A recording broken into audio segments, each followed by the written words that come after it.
بسم اللہ الرحمن الرحیم الحمد للہ رب العالمین والصلاة والسلام علی اشرف الانبیاء والمرسلین نبینا محمد وعلی آلہ وصحبہ اجمعین ومن تبعهم بإحسان إلی یوم الدین. اما بعد فقال اللہ تعالی فی کتابہ المجید بعد اعوذ باللہ من الشیطان الرجیم بسم اللہ الرحمن الرحیم یا ایہا الناس قد جاءتکم موعظۃ من ربکم وشفاء لما فی الصدور وہدی ورحمۃ للمؤمنین قل بفضل اللہ وبرحمتہ فبذلک فلیفرحوا هو خیر مما یجمعون. صدق اللہ العظیم.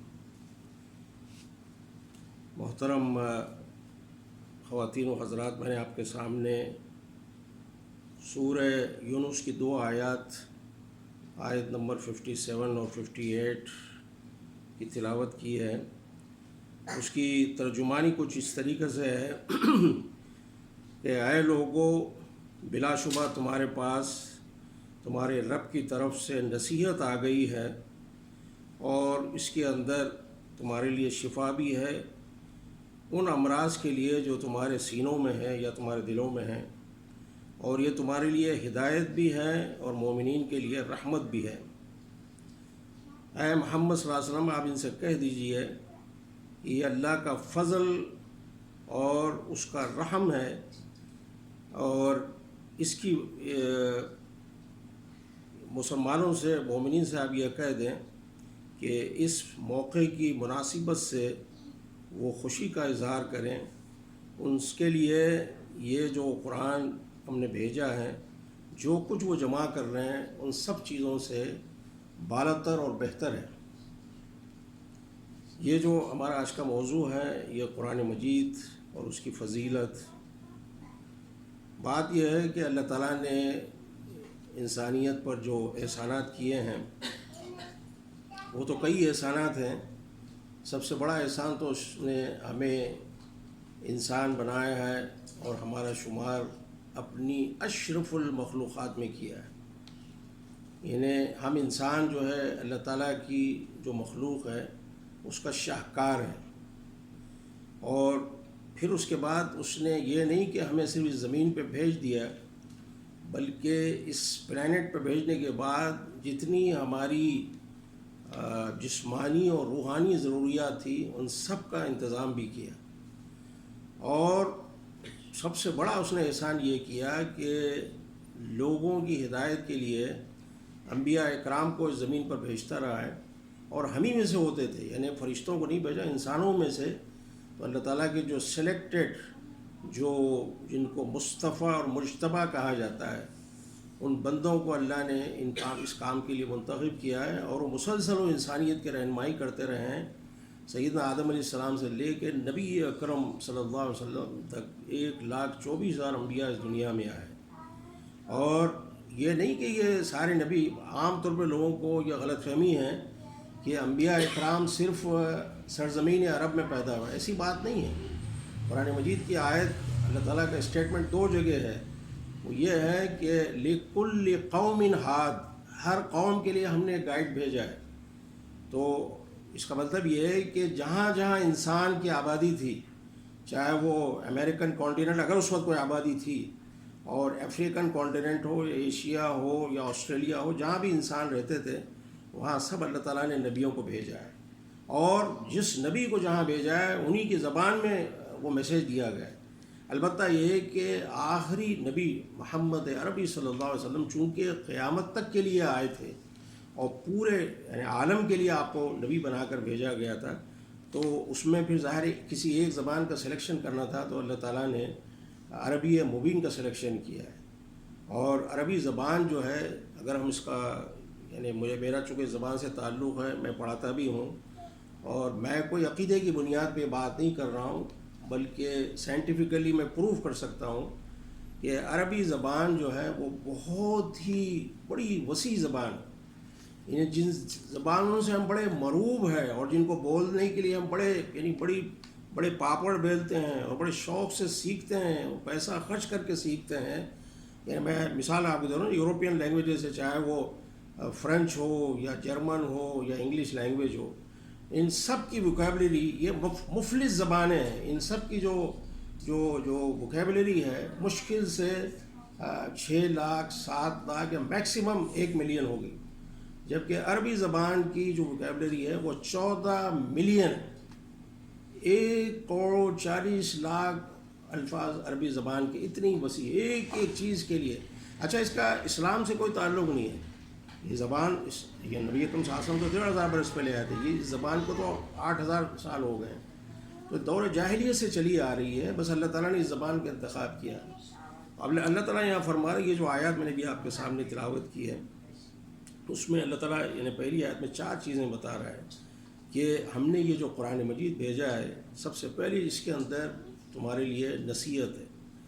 آپ دیکھیں کہ تھوڑی دیر کے لیے اگر آج ہمارے پاس، انسانیت کے پاس قرآن مجید اگر نہیں ہوتا تو پوری دنیا ظلم سے بھری ہوئی ہوتی. ویسے ابھی بھی بہت سارے جرائم دنیا کے اندر ہیں، لیکن میں اوور آل بات کر رہا ہوں کہ قرآن مجید کے نزول کے بعد اسلام نے ہماری جو تربیت کی ہے، اس کے اثرات صدیوں سے، اس کے اثرات جو مرتب ہوتے آ رہے ہیں اور آج بھی ہو رہے ہیں.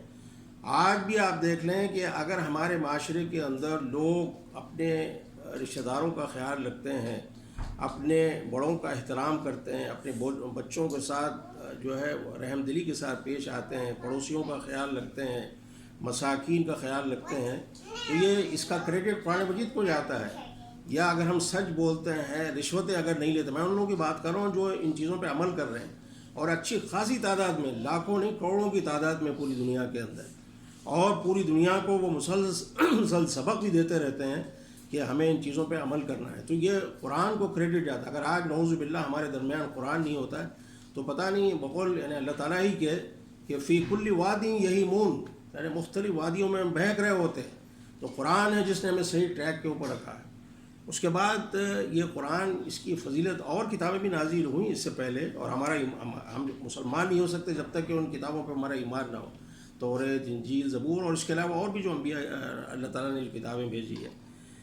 قرآن مجید کے ساتھ یہ خصوصیت ہے کہ یہ سب سے مقدس مہینے رمضان المبارک کے اندر قرآن جو ہے نازل ہوا. انا انزلناہ فی لیلۃ القدر.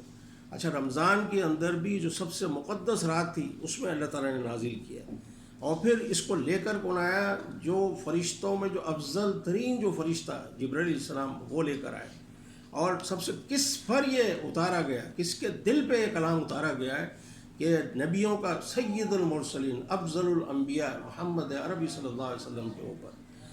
تو اسی لیے اللہ تعالیٰ یہ فرما رہا ہے. اچھا، پھر یہ جو قرآن ہم جو پڑھتے ہیں، یہ سمجھ لیں کہ اب یہ نسخہ ہے، یعنی یہ ڈپلیکیٹ ہے. اوریجنل اصل جو نسخہ ہے، اللہ تعالیٰ فرما رہا ہے کہ انہ لقرآن مجید فی لوح محفوظ. اصل جو قرآن ہے وہ تو لوح محفوظ کے اندر ہے. تو یہ قرآن اللہ تعالیٰ نے ہماری ہدایت کے لیے بھیجا ہے، اور اس کو رمضان کے مہینے میں بھیجا ہے، اور بڑی شان کے ساتھ اس کو بھیجا ہے.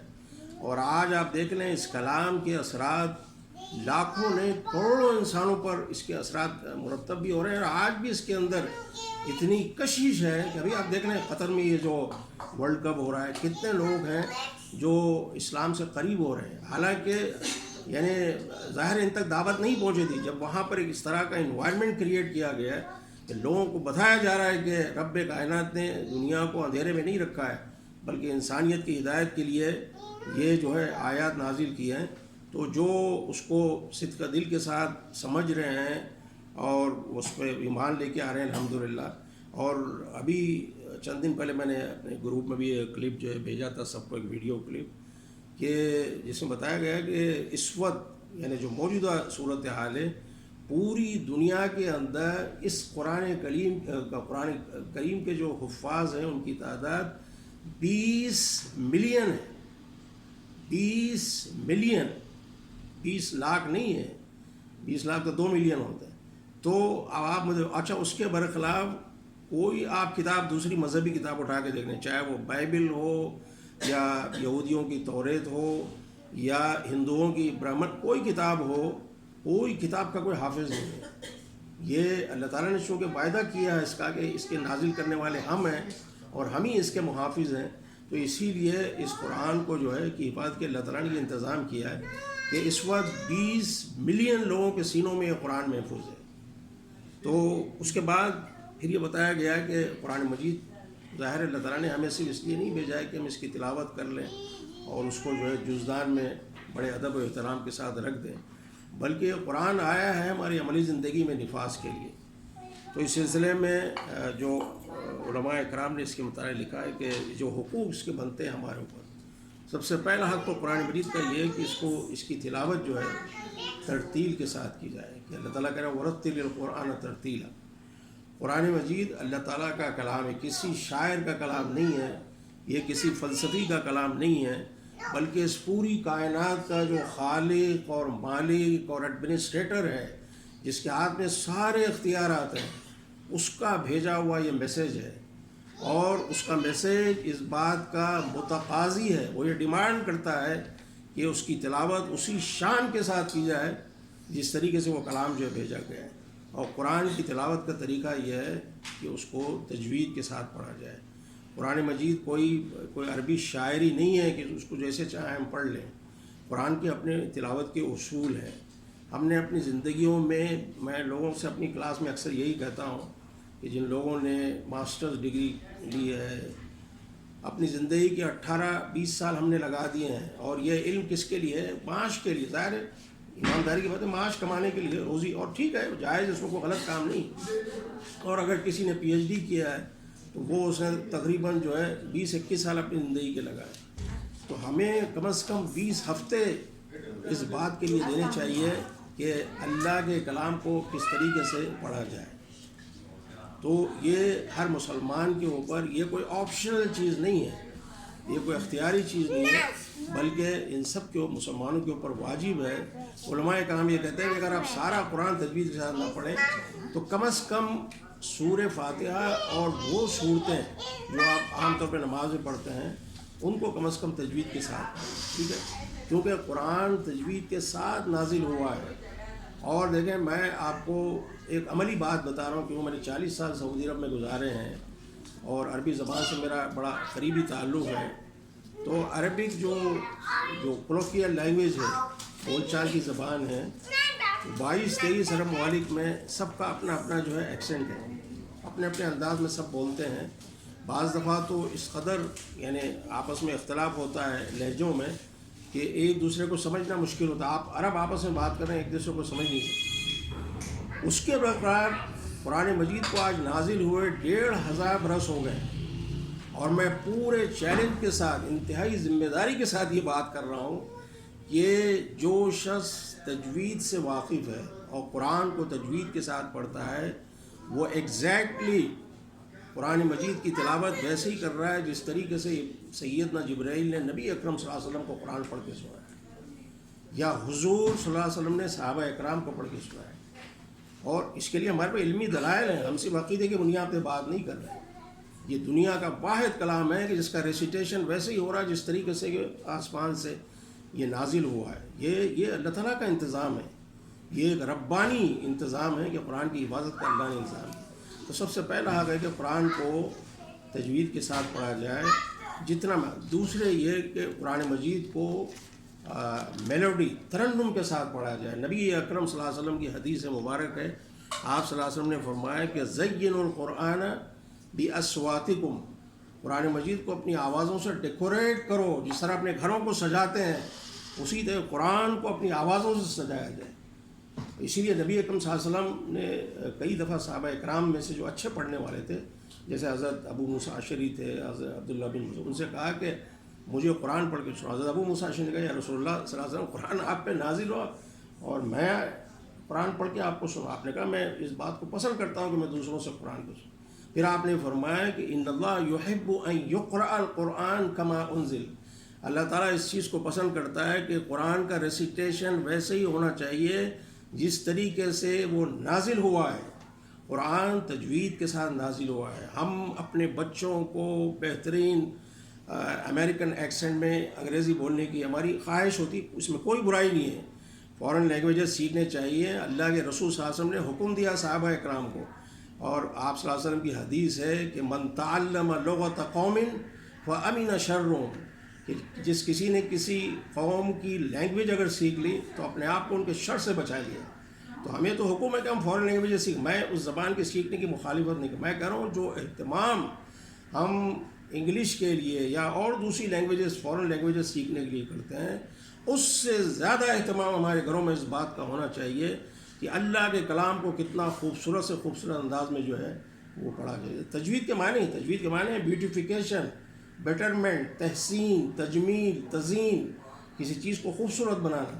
تو قرآن آیا ہے خوبصورتی کے ساتھ پڑھنے کے لیے، تو اس کو جو ہے ایک تو تجوید کے ساتھ، دوسرے یہ کہ خوبصورت آواز میں، اور تیسرے یہ کہ قرآن کا جو حق بنتا ہے ہمارے اوپر وہ یہ ہے کہ اس کی مسلسل اس کے اندر جو ہے تواتر، کنٹینیوٹی ہونی چاہیے، یعنی یہ نہیں کہ ایک دن ہم نے پڑھا اس کے بعد، یہ ہماری روحانی غذا ہے۔ نبی اکرم صلی اللہ علیہ وسلم نے صاحب آپ بتائیے دنیا کا سب سے سچا انسان اللہ کے رسول صلی اللہ علیہ وسلم کے، یہ کسی سیاستداں کا اسٹیٹمنٹ نہیں ہے، آپ صلی اللہ علیہ وسلم فرما رہے ہیں جس طریقے سے لوہے کو پانی کی وجہ سے زنگ لگ جاتا ہے اسی طرح انسانی دلوں کو بھی زنگ لگتا ہے۔ تو صحابہ کرام نے کہا یا رسول اللہ صلی اللہ علیہ وسلم یہ لوہے کا زنگ اتارنا تو ہمیں آتا ہے، جیسے آج کل کے زمانے میں ریگ مال وغیرہ سے اتارتے ہیں، اس زمانے میں چیزیں ہوں گی کچھ، تو انہوں نے کہا لوہے کا زنگ تو ہمیں اتار، لیکن یہ آپ جو فرما رہے ہیں کہ دلوں کا زنگ کیسے اتارا جائے، آپ نے کہا اس کے لیے دو طریقے ہیں، ایک یہ کہ کثرت سے موت کو یاد کرو، 24 گھنٹے میرے ذہن میں بات ہونی چاہیے کہ میں ایک دن مرنے والا ہوں، کل سورج کے نکلنے میں کوئی شک ہو سکتا ہے لیکن میرے مرنے میں کوئی شک نہیں ہے، ایک دن مجھے مرنا ہے اور مٹی میں نیست و نابود ہو جانا ہے، چاہے میں اس ملک کا وزیر اعظم ہوں یا اس ملک کا صدر ہوں یا آرمی چیف ہوں، جانا ہے اسی مٹی میں ملنا ہے۔ تو ایک تو آپ نے فرمایا کہ کثرت سے موت کو یاد کرو، اور دوسری چیز آپ نے فرمایا کہ کثرت سے قرآن کی تلاوت کرو، یہ دو چیزیں ہیں جو دلوں کے زنگ کو جو ہے وہ دور کرتے ہیں۔ پھر اسی طریقے سے قرآن کا ایک حق ہم پہ یہ بھی ہے کہ اس پہ غور و فکر کہتے ہیں، قرآن مجید واحد کلام ہے یعنی مظلومیت کے لحاظ سے کہ اس وقت 2.25 ارب انسان اس پلانٹ کے اوپر مسلمان رہ رہے ہیں، ان میں سے کتنے لوگ ہیں جو قرآن کو ترجمے کے ساتھ پڑھتے ہیں؟ بہت ہی کم لوگ ہیں، یعنی ان کو آپ چند لاکھ لوگ ہوں گے جو ورنہ لوگ یعنی تبرکاً اور احتراماً قرآن کی تلاوت ہے، قرآن کو ترجمے کے ساتھ پڑھا جائے، اس کو سمجھا جائے۔ میں دیکھا نا اسی جس طرح کے کسی نے بات صحیح کہی بھی آپ کا اپنا ایک بزنس ہے، اور مثال کے طور پہ کسی جرمن کمپنی کے ساتھ آپ کا کرسپونڈنٹ چلیے، اگر وہ جرمن لینگویج میں کوئی آپ کو جو ہے کوئی لیٹر بھیجتا ہے، کوئی میسیج بھیجتا ہے، تو کیا ایسا ممکن ہے کہ اس میسیج کو آپ لے کے اپنے جیب میں رکھ لیں گے یار یہ میرے تو سمجھ میں نہیں آیا؟ آپ تو تلاش کریں گے پورے کراچی میں کہ جرمن لینگویج کا کوئی ٹرانسلیٹر مل جائے تاکہ مجھے پڑھ کے بتائے تو صحیح کیا قرآن اس بات کا مستحق نہیں ہے کہ اس کا ترجمہ سمجھا جائے؟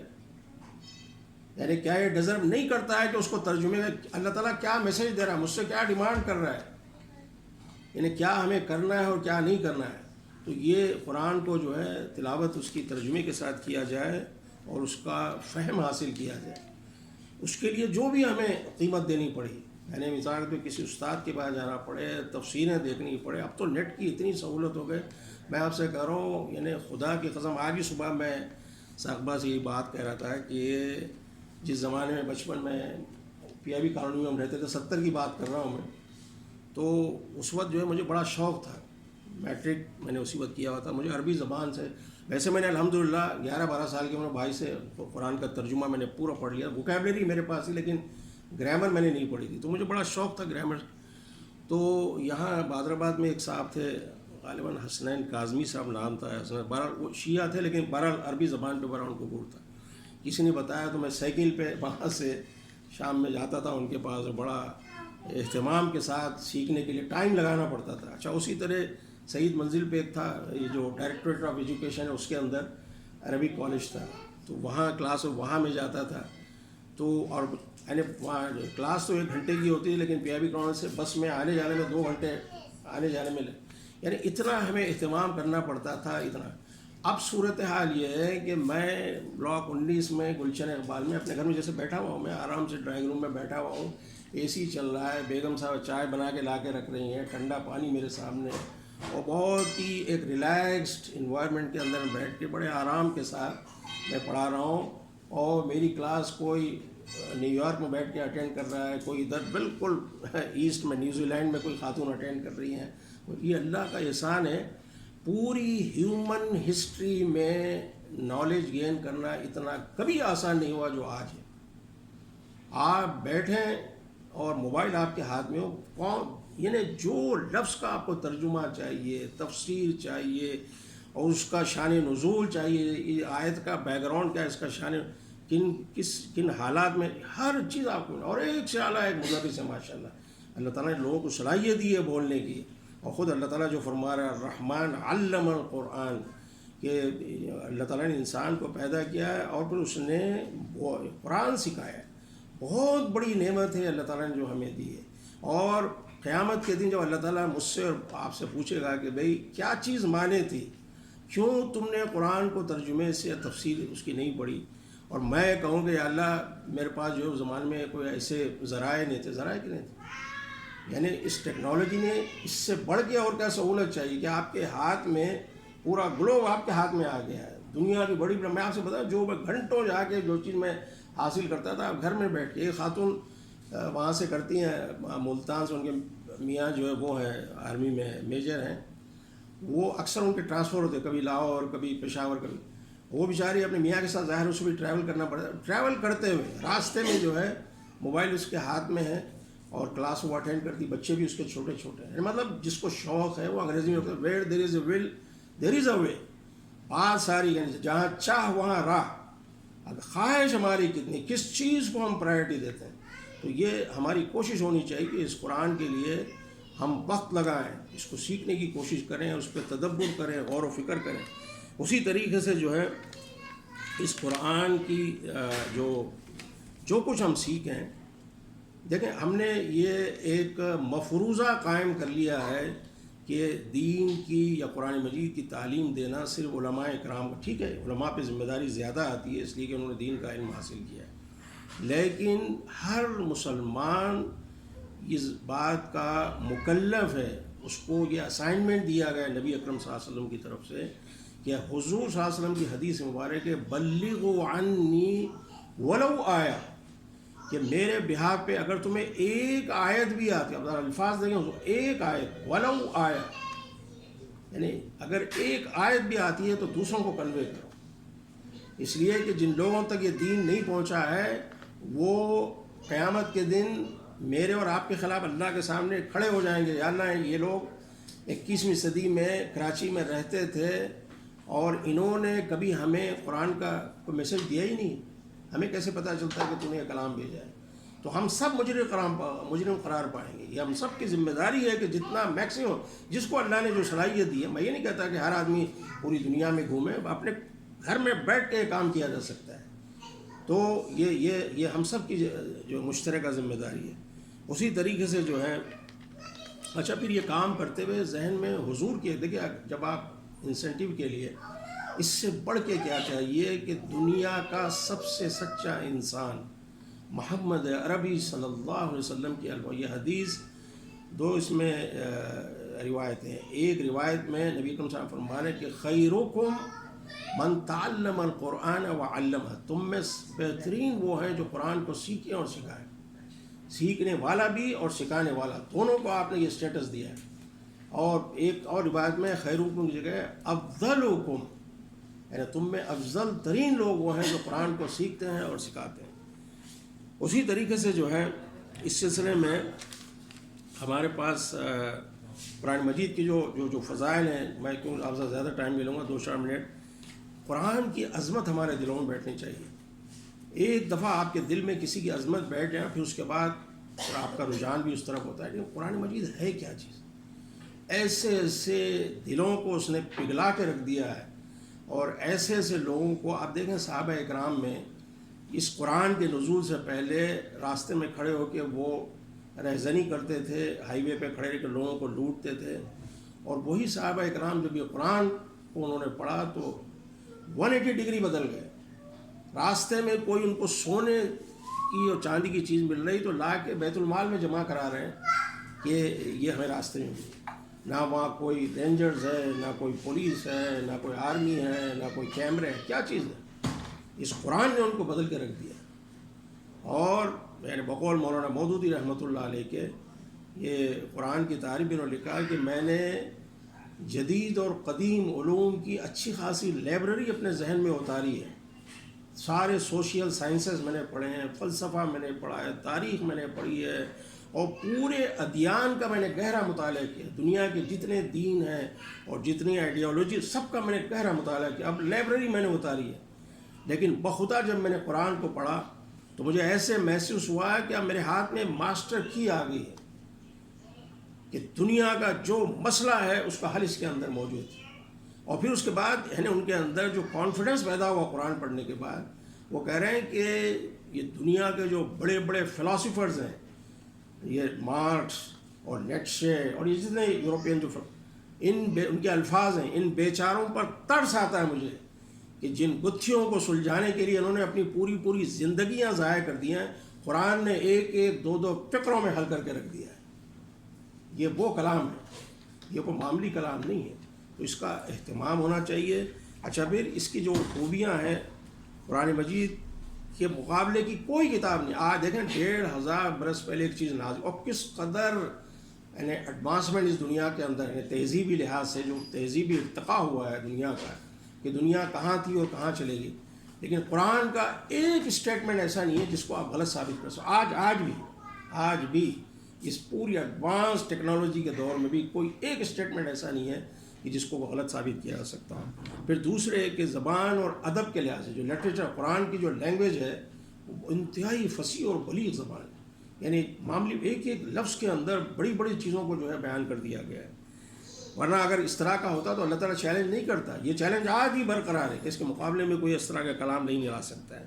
پھر اس کے بعد اس قرآن کے جو اثرات ہیں پوری یعنی ہیومینٹی کے اوپر، یہ انسانوں کی تہذیب کے اوپر، ان کے اخلاق کے اوپر، ان کے لائف اسٹائل کے اوپر، ان کے افکار پہ، ہر چیز کو قرآن نے متاثر کیا ہے. آج اگر آپ کوئی نیکی کر رہے ہیں اپنے کسی رشتہ دار کے ساتھ یا برائیوں سے آپ بچ رہے ہیں، اس کا کریڈٹ کس کو جاتا ہے؟ اسی قرآن مجید کو جاتا ہے اور اسی نبی اکرم صلی اللہ علیہ وسلم کی سیرت کو جاتا ہے. اسی طریقے سے فکر و عمل کا صحیح راستہ قرآن نے بتایا ہے. پورے زندگی کا نقشہ آپ کے سامنے پیش کیا ہے کہ ہم اس دنیا میں آئے کاہے کے لیے، کس نے ہمیں کریٹ کیا اور کیوں کیا ہے، ہم سے کیا چیز مطلوب ہے. پھر اس کے بعد یہ کہ مرنے کے بعد کا چیپٹر کلوز ہو رہا ہے یا کچھ اور بھی ہے آگے، وہ قرآن ہمیں بتاتا ہے کہ نہیں، مرنے کے بعد اصل زندگی تو وہاں سے شروع ہو رہی ہے. پھر اس کے بعد بتایا جائے کہ جو یہ دارالامتحان ہے اور وہ یعنی یہ دارالعمل ہے اور وہ دارالجزا ہے. یہاں جو کچھ ہم بوئیں گے پھر وہی ہم وہاں کاٹیں گے، وہی فصل. پھر اس کے بعد جو ہے سب سے بڑی اس کا جو مصنف ہے، اس کا جو آتھر ہے، یہ کوئی انسان ایون نبی کرم ظاہر ہے، نبی کرم صاحب اس کا آتھر تو نہیں، آپ پہ تو قرآن نازل ہوا، اس کا آتھر تو اللہ تعالیٰ ہے. تو اس کا مصنف جو ہے قیاس اور گمان کی بنیاد پہ دنیا کے جتنی، چاہے وہ فزیکل سائنسز ہو یا سوشل سائنسز ہو، ان سب کے جتنے بھی جو سائنٹسٹ ہیں وہ صرف اندازوں کے اوپر باتیں جو ہے اور کچھ چیزیں جو ہے ان کے تجربے میں آتی ہیں، اس کی بنیاد پہ جو ہے تھیوریز بھی بنتی ہیں، اور اس کے بعد پھر 50-100 سال بعد، 100 سال 200 سال کے بعد پھر وہ تھیوری بدلتی بھی ہے. انسانی عقل ناقص ہے. اس کے برخلاف یہ کلام اس ہستی کی طرف سے ہے کہ جو عالم الغیب والشہادہ ہے اور جو قیامت تک کی وسیع کرسی السماوات والارض، تو یہ اللہ تعالیٰ کا بھیجا ہوا کلام ہے. اس میں کوئی چیز غلط نہیں ہے، نہ ہو سکتی ہے غلط. پھر اس کے بعد مولانا مودودی نے بڑا اچھا لکھا ہے کہ فلسفہ، سائنس اور علوم عمرانی کے یعنی سوشل سائنسز کے تمام آخری مسائل کے جوابات اس قرآن کے اندر موجود ہیں. آپ گھنٹوں بیٹھ کے سوچتے رہیں. ابھی دیکھیں نا، وہ جو امریکن جو ٹی وی اینکر پرسن جو ہے، جو آ کے وہ معذور بچے سے سوال کر رہا ہے کہ بھائی یہ دنیا کے اندر یہ جو لسانی جھگڑے ہیں اور امریکن اپنے گورے اپنے آپ کو کالوں کے مقابلے میں زیادہ بڑھتر سمجھتے ہیں اور فلاں جگہ مسئلہ، اس کا حل کیا ہے؟ اس نے کہا کہ بھائی بالکل سمپل سا حل ہے. سورہ حجرات کی وہ آیت اس نے سنا دی. یا اللہ تعالیٰ کہہ رہا ہے کہ ایک آیت کے اندر مسئلے کو حل کر دیا جاتا ہے. یا ایھا الناس، اے لوگو، انا خلقناکم من ذکر و انثی، ہم نے تم نے ایک مرد سے اور ایک عورت سے پیدا کیا. وجعلناکم شعوبا وقبائل لتعارفوا, ہم نے تمہارے قبیلے اور برادریاں بنائی ہیں کاہے کے لیے؟ لتفاخروا, فخر کرنے کے لیے نہیں, لتعارفوا, جس تعارف کے لیے, آپس میں ایک دوسرے کو پہچاننے کے لیے. اور پھر اس کے بعد جو کرائٹیریا ہے وہ اللہ تعالیٰ نے بتایا, ان اکرمکم عند اللہ اتقاکم, کہ اللہ کے نزدیک تم میں سب سے زیادہ قابل احترام, قابل عزت اگر کوئی ہے تو کسی زبان کی وجہ سے, کسی قبیلے کی وجہ سے, یا کسی خاص خطے میں پیدا ہونے کی وجہ سے نہیں, بلکہ جو معیار ہے وہ تقویٰ ہے. جو جتنا اللہ سے ڈر کے زندگی گزارے گا وہ اتنا زیادہ قابل احترام ہے. اسی لیے تو دیکھیں نبی اکرم صلی اللہ علیہ وسلم کے اپنے جو قوم کے لوگ تھے, ابو جہل ہو, ان کو آپ نے کوئی مقام نہیں دیا. آپ نے کیا, اللہ تعالیٰ نے اور دین نے ان کو, اور اس کے برخلاف سلمان فارسی ایران سے مائگریٹ کر کے گئے تھے. اپنے بلال حبشی جو ہے ایریٹریا سے, ریڈ سی کراس کر کے آپ جب جاتے ہیں ایریٹریا اور ایتھوپیا, وہاں سے آئے تھے. ٹھیک ہے, صہیب رومی, ان کا نام ہی رومی تھا, وہ روم سے آئے تھے, یوروپین تھے. یہ حضور کے اطراف تھے, یہ پوری جماعت جو تھی یہ حضور کے اطراف تھی. آپ نے سب, اور پھر آپ دیکھیں جب فتح مکہ جب ہوا, سبحان اللہ, کیا مثال قائم کی اللہ کے.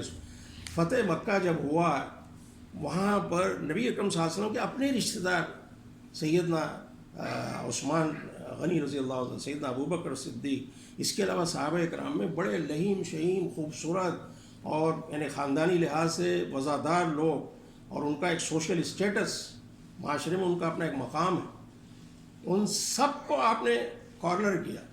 اور کس کو؟ سیدنا بلال حبشی کو, یعنی سیاہ رنگ, چپٹی ناک اور موٹے موٹے ہونٹ. آپ نے یہ نہیں کہا کہ بھئی یہ حبشی, آپ نے کہا بھئی یہ وہ شخص ہے جس نے اس وقت ساتھ دیا کہ جب میرے اپنے رشتہ دار اور میری برادری کے لوگ میرے دشمن تھے, اس وقت اس نے اسلام کا ساتھ دیا. تو یہ ڈیزرو کرتا ہے کہ اس کو عزت ملے. اچھا, پھر آپ نے عزت کیسے دی ہے؟ ہیومن ہسٹری میں قیامت تک یہ بات یاد رکھی جائے گی. آپ نے کہا کہ بلال, یہ کعبہ ہے نا جس کی طرف پوری دنیا کے مسلمان رخ کر کے نماز پڑھتے ہیں, اور ہم لوگ مکان بناتے ہوئے اپنے ٹوائلٹ بھی خیال رکھتے ہیں کہ اس طرف رخ نہ ہو, کعبے کی طرف, اور یعنی کعبے کی عزت ہر مسلمان کے دل میں. نبی اکرم صلی اللہ علیہ وسلم نے کہا بلال تم کعبے کی چھت کے اوپر کھڑے کر دو, بلال, کعبہ بلال کے قدموں کے نیچے. یہ مقام اللہ تعالی نبی اکرم صلی اللہ علیہ وسلم نے حضرت بلال کو کیوں دیا؟ یہ بتانے کے لیے, پوری انسانیت کو بتانے کے لیے ہم جو بولتے ہیں اس پر عمل بھی کرتے ہیں. یہ نہیں ہے کہ مکہ فتح ہو گیا تو بس اب اپنے لوگوں کو ہم نے جو ہے نوازنا شروع کیا, بلکہ جن لوگوں نے اسلام کا ساتھ دیا ہم ان کو وہی مقام دے رہے ہیں, اور یہ ڈیزرو کرتے ہیں. تو یہ ہے قرآن مجید جو انسانیت پر اتنا بڑا احسان کیا ہے, اور اس کا تقاضا یہ کہ ہم اس کو پڑھیں, اپنی اگلی نسلوں کو بتائیں کہ یہ میسیج, اس میں ہمارے لیے کیا میسیج ہے, اور کون سی چیزیں جس پر ہم نے عمل کرنا ہے, کون سی چیزیں جس سے ہم نے بچنا ہے. باتیں تو خیر بہت ساری ہیں, لیکن ظاہر موقع کی مناسبت سے میں اس سے زیادہ مزید عرض کروں. لیکن بس یہ میری ایک درخواست ہے آپ سب حضرات سے کہ سارا اہتمام ہمارا, باقی کام سب ہوتے رہیں گے, اور جب موت کا فرشتہ آ کے کھڑے ہو جائے گا اس کے بعد وہ یہ نہیں دیکھے گا کہ ابھی میری عمر کم ہے, یا میرے ابھی کچھ پروجیکٹس رہتے ہیں, یا میرے بچے چھوٹے ہیں, یا میں بھی جاب لیس ہوں, یا ابھی مکان میرا انڈر کنسٹرکٹ. یہ نہیں دے, بولے گا بھائی اور تمہارا وقت ہو گیا ہے. تو اس وقت مہلت بھی نہیں ملے گی. ابھی ہمارے پاس اس وقت مہلت ہے, تو اسی لیے ہماری کوشش ہونی چاہیے کہ جتنا قرآن کے ساتھ, اور آپ دیکھیں جو یعنی یہ میں بڑی تجربے کی بات بتا رہا ہوں کہ اللہ تعالیٰ کے الفاظ ہیں, آپ ذرا اس پہ عمل کر کے. اللہ تعالیٰ فرمایا الا بذکر اللہ تطمئن القلوب, کہ اطمینان قلب کسی ٹرینکولائزر سے نہیں ملے گا. آپ لاکھ دوائیاں کھا لیں, وقتی طور پہ 2-4 گھنٹے کے لیے نیند آ جائے گی, اس کے بعد جیسے اٹھیں گے نیند میں سے پھر وہی مسئلے مسائل شروع ہو جائیں گے. لیکن قرآن آپ کے دل میں جب ہوگا, قرآن کی تلاوت آپ کی زبان پہ ہوگی, ایک طمانینت قلب آپ کو حاصل ہوگا, اور ایسا اطمینان حاصل ہوگا کہ بڑے سے بڑے مرحلے جو آپ کے طے ہو جائیں گے. اور سب سے بڑی چیز ہے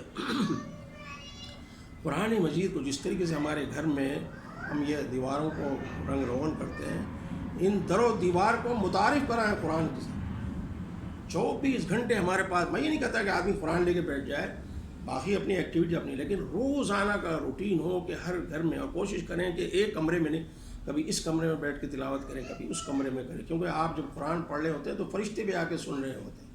اور نبی اکرم صلی اللہ علیہ وسلم میں دیکھیے، اگر کسی سیاستداں کا اسٹیٹمنٹ ہو، میں اس لیے بار بار کہتا ہوں کہ حضور کی حدیث کو ویسے ہی لیں، یعنی ہم لوگ اصل میں صبح شام تو جھوٹ سن کے اتنی یعنی بیزار ہو چکے ہیں اس میڈیا سے کہ سب جو بولتا ہے جھوٹ بولتا ہے، لیکن اللہ کے رسول کی جو بات ہے اس کو اسی طریقے سے لے رہے ہیں۔ اب آپ صلی اللہ علیہ وسلم یہ فرما رہے ہیں کہ جہاں پر قرآن مجید کی تلاوت ہوتی ہے، اللہ اس کے رسول کا ذکر ہوتا ہے، تو آپ صلی اللہ علیہ وسلم فرما رہے ہیں کہ رحمت کے فرشتے وہاں نازل ہوتے ہیں۔ اس وقت بھی، اس وقت میں آپ کو گارنٹی دیتا ہوں، اور گارنٹی میں ویسے نہیں دے رہا، نعوذ باللہ میرے پاس کوئی غیب کا علم نہیں ہے، میں نبی اکرم صلی اللہ علیہ وسلم کے بیان کو برحق سمجھتا ہوں، اس کی بنیاد پہ میں کہہ رہا ہوں کہ اس وقت یہاں پر فرشتوں نے ہمیں گھیر رکھا ہے اور اللہ کی رحمت یہاں پر نازل ہو رہی ہے۔ اور سب سے بڑی چیز آپ ذرا دیکھیں، سب سے بڑی اس حدیث کا جو آخری حصہ جو حضور نے فرمایا کہ رحمت کے فرشتے ڈھانک لیتے ہیں، اور اس کے بعد آخری جو بات آپ نے اس حدیث میں فرمائی یہ ہے کہ سب سے بڑی چیز یہ کہ اللہ تعالیٰ ملائے اعلیٰ جو یہاں سے کتنے ٹریلین کلومیٹر اوپر ہے، اس ملائے اعلیٰ میں اللہ تعالیٰ ذکر کرتا ہے ان لوگوں کا جو قرآن کے حلقوں میں بیٹھتے ہیں۔ آپ مجھے بتائیے میرے اور آپ کے لیے کتنا بڑا آنر ہے کہ ہم جیسے حقیر بندے اور گنہگار بندے اللہ تعالیٰ کے کتنے صبح شام تک ہم سے گناہ سرزد ہوتے ہیں، ہم یعنی اس قابل ہیں کہ اللہ اپنی محفل میں ہمارا ذکر کرے۔ یہ معمولی بات نہیں ہے، یعنی یہ جو قرآن کی محفلیں ہیں اس کا یہی تو فائدہ ہے۔ میں کہتا ہوں آدمی کچھ سیکھے نہ سیکھے، اس محفل میں شرکت بذات خود ایک بابرکت چیز ہے کہ ایسی محفل جہاں پر فرشتے رحمت کے موجود ہوں، اور پھر سب سے اللہ تعالیٰ میرا اور آپ کا ذکر کر رہا ہے کہ یہ میرے بندے ہیں جو میرے کلام کو سننے کے لیے یہاں پر جمع ہیں، اس کے علاوہ اور کوئی ان کا مقصد نہیں ہے، اور ظاہر ہے ہمارا کوئی اور مقصد ہے بھی نہیں، ہم تو صرف اللہ کی خاطر اور اس کے کلام کو ہم پڑھ بھی رہے ہیں، سن بھی رہے ہیں اور اس کو بیان بھی کر رہے ہیں۔ پر اللہ تعالیٰ ہم سب کو اس بات کی ہدایت و توفیق دے کہ ہم اس قرآن کو صدق دل کے ساتھ، اور یہ جس طرح حدیث میں نے بتایا اس سے بڑے کہ یہ وہ قرآن ہے کہ قبر میں جب تنہائی ہوگی بالکل مکمل اندھیرا ہوگا۔ ابھی 2 دن پہلے کوئی 3:30 بجے رات میں لائٹ چلی گئی، پتہ نہیں کوئی فالٹ ہوا ہوگا تو انہوں نے لائٹ تو مکمل اندھیرا ہو گیا کمرے میں بھی، حالانکہ ہمارے دروازے وغیرہ کھلے ہوئے ہوتے ہیں، اس کے باوجود تو میں تھوڑی دیر کے لیے تصور کر رہا تھا کہ یہاں مکمل اندھیرا ہے۔ اچھا ہمارے اگر پکاریں تو 10 آدمی آنے والے بھی ہیں، رشتہ دار بھی ہیں، دوست احباب بھی ہیں، مددگار سبھی ہیں، تو لیکن وہ جگہ جہاں پر ہم تنہا پڑے ہوئے ہوں گے، نہ بیوی بچے کام آئیں گے، نہ کوئی دوست احباب، نہ ہمارا بینک بیلنس کام آئے گا، نہ ہماری ڈگریاں، نہ ہمارے مکان، تنہا پڑے ہوئے ہوں گے، تو اللہ کے رسول صلی اللہ علیہ وسلم فرما رہے ہیں کہ وہاں پر تمہارا جو مونس ہوگا، جو دوست ہوگا، یہ قرآن مجید ہوگا جس کی تم قرآن دنیا میں تلاوت کرتے رہے۔ تو یہ قرآن ہمارا قبروں میں مونس ہوگا، اور آخرت میں جب اللہ کے سامنے کھڑے ہوئے ہوں گے تو آپ نے فرمایا کہ تمہارا سفارشی بن کے آئے گا، اللہ کے سامنے کہے گا کہ یا اللہ یہ میرا بندہ، یہ تیرا بندہ تیری محبت میں میری تلاوت کرتا رہا، تو اسے معاف کر دے۔ تو یہ وہ کلام ہے، تو ہمیں اس کا اہتمام کرنا ہے، اور اپنی اگلی نسل ہم یہ میک شور کریں۔ میں آپ سب سے ریکویسٹ کروں گا کہ جتنے آپ میں یعنی جس کے جو رشتہ دار ہیں، اپنی اولاد کے اولاد، نواسے، ان سب کی لسٹ بنائیں، اور بنا کے دیکھیں کون ہے جو قرآن باضابطہ پڑھ رہا ہے، کسی سے بھی پڑھ رہا ہے تو ٹھیک ہے، اگر نہیں پڑھ رہا ہے تو ہماری جسم میں آگ لگ جانی چاہیے کہ بھئی یہ کام کیوں نہیں ہو رہا ہے، اس کی فکر ہونی چاہیے۔ اللہ تعالیٰ پوچھے گا ہم سے، اللہ تعالیٰ لَتُسْأَلُنَّ you will be questioned، قیامت کے دن پوچھا جائے گا ہم سے، ساری نعمتیں تم بچوں کو کھلا رہے تھے، بہترین کھانے تم ان کو لا رہے تھے، اور بہترین کپڑے پہنا رہے تھے، سوال یہ کہ تم نے اس بات کا اہتمام کیا کہ قرآن کو بھی پراپر طریقے سے پڑھیں۔ تو یہ اس کا اہتمام ہم سب کو کرنا ہے، اس کی ہم تیاری کریں۔ اس کے بعد آئیے دعا کے ساتھ اس کا اختتام کرتے ہیں۔ الحمدللہ رب العالمین، اللہم صلی علی سیدنا مولانا محمد وبارک وسلم۔ ربنا آتنا فی الدنیا حسنۃ وفی الآخرۃ حسنۃ وقنا عذاب النار۔ یا رب العالمین انت ولینا فی الدنیا والآخرہ، توفنا مسلمین والحقنا بالصالحین۔ یا الہ العالمین، آج جو کچھ ہم نے تیرے کلام سے پڑھا ہے، یا اللہ ان باتوں کو ہمارے دلوں میں اتار دے، یا اللہ ان پہ ہمیں عمل کرنے کی توفیق عطا فرما، یا رب العالمین قرآن کی سمجھ ہمیں عطا فرما. یا رب العالمین ہم میں جو ہمارے عزیز و اقارب اس دنیا سے گزر چکے ہیں ان سب کی مغفرت فرما. یا رب العالمین ان کی قبروں کو نور سے بھر دے. یا رب العالمین ہم میں جو بیمار ہیں ان کو شفائے کاملہ اور عاجلہ عطا فرما. یا اللہ ہم میں جو پریشان حال ہیں ان کی پریشانیوں کو دور فرما. یا اللہ ہم میں جو بے روزگار ہیں ان کو روزگار عطا فرما. یا اللہ جس کی جو مشکل ہے یا اللہ تو ان کو ان مشکلات کو دور فرما. جس کی جو جائز حاجت ہے اس کو پوری فرما. یا رب العالمین جو لڑکیاں رشتوں کے لیے اپنے گھروں میں بیٹھی ہوئی ہیں یا لڑکے بھی انتظار میں، یا اللہ ان کے لیے بہترین جوڑوں کا انتظام فرما. یا رب العالمین یا الہ العالمین تو پاکستان کی حفاظت فرما. یا رب العالمین یہ بہت بڑی نعمت ہے جو تو نے ہمیں عطا کی ہے. یا اللہ تو اس کی حفاظت فرما. یا اللہ حاسدوں سے اس ملک کو محفوظ فرما. جو سازشیں اس کے خلاف سازشیں کر رہے ہیں اس سے اس ملک کی حفاظت فرما. یا اللہ پورے عالم اسلام کی حفاظت فرما. جہاں جہاں مسلمان آباد ہیں ان سب کی حفاظت فرما. سبحان. یا اللہ جن لوگوں نے آج اس محفل کا اہتمام کیا، جس نے جس طریقے سے بھی اس میں حصہ لیا ہے، یا اللہ ان سب پر اپنی رحمت نازل فرما. انہیں ان کے ہر مال میں، ان کے وقت میں اور ان کے علم میں ہر چیز میں برکت عطا فرما. ان کو اجر عظیم عطا فرما. سبحان ربک رب العزت عما یصفون وسلام علی المرسلین والحمد للہ رب العالمین.